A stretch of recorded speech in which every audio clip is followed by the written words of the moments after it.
All right, time for everybody's favorite segment, Stump My Nephew. Sam's my nephew, extremely good with gun trivia. So if you have a gun trivia question, email us, write us, text us, whatever, get it to us. If we use it on the air, you get a hat or shirt. If you Stump My Nephew, and good luck with that, you'll get a very special prize. Sam, how's it going, man? I'm well. How are you guys? Fantastic. Okay, who wants to read the question? Go for it. There you All go, right. Miss Alicia. I'll do it. All right. Hey, Sam. Hi. All right. So your question today comes from Larry, and I do not know where Larry is from. So He was Larry La Feynman. Jolla, actually. La Jolla. All right. Larry Feynman from La Jolla.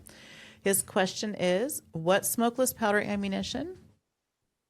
I apologize. Yeah, start over. What? Scratch that. Start over. All right. Go ahead. What is smokeless powder ammunition? Which country was the first to widely adopt smokeless powder ammunition for military use in the late 19th century? And what was the cartridge? So there's three parts to this question. Larry from La Jolla. So the three parts, one of them was what was the first cartridge to use smokeless powder, and what was the first country, right? What is smokeless powder? What is country it? was the first? What country used it first? And what cartridge? And in what cartridge? It's funny. I just had a friend asking me about this a few weeks ago. Well, But he who doesn't watch doesn't the have a show, friend so that he was won't asking catch this question? It's been all he over the won't place.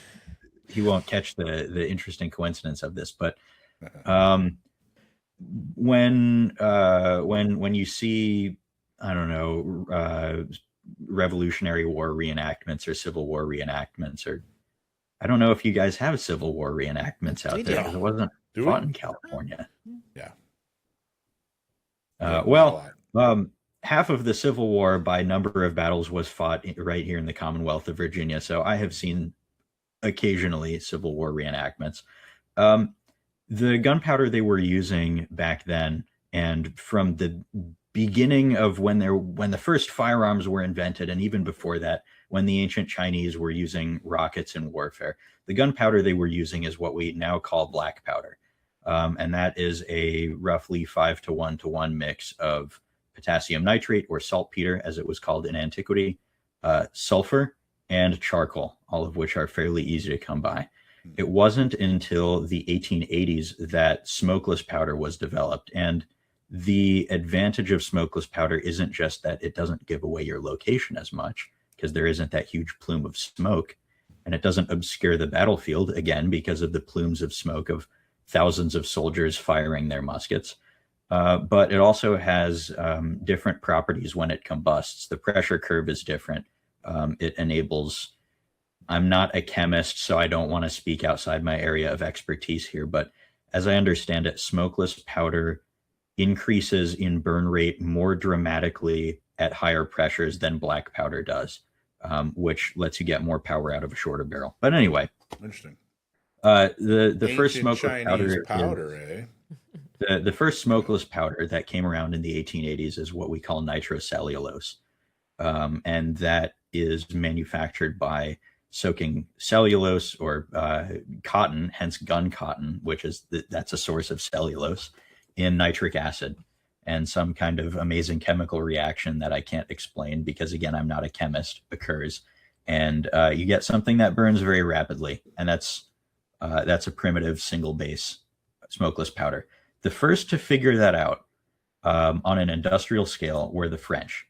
In 1886, they came out with the 8 millimeter Lebel cartridge, which was just a necked down 11 millimeter Gras, I think, and it fired a 8 millimeter bullet. I think 210 grains, 220 grains, something like that. Um, and they like revolutionized infantry combat pretty much instantly with this amazing new technology, smokeless powder.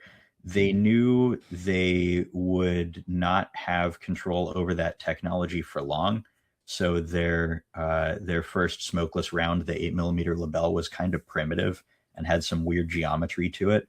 But they were just like, it's good enough, ship it. Pretty soon the secret got out. The Swiss figured it out. A bunch of other countries stole it from either the French or the Swiss, or figured it out themselves. Mostly stole it from them, or then from each other.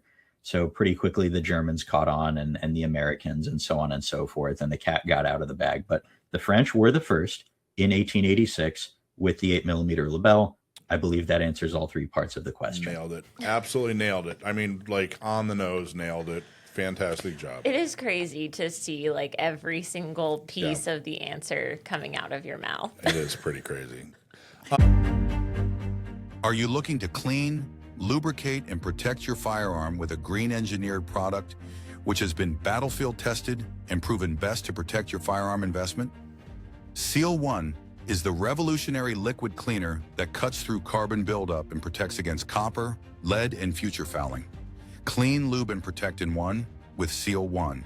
Ask your local gun shop or log on to seal1.com. If you liked that segment, be sure to give us a like, a comment, and go to youtube.com/gunownersradio and subscribe to our channel. Be sure to share us with a friend.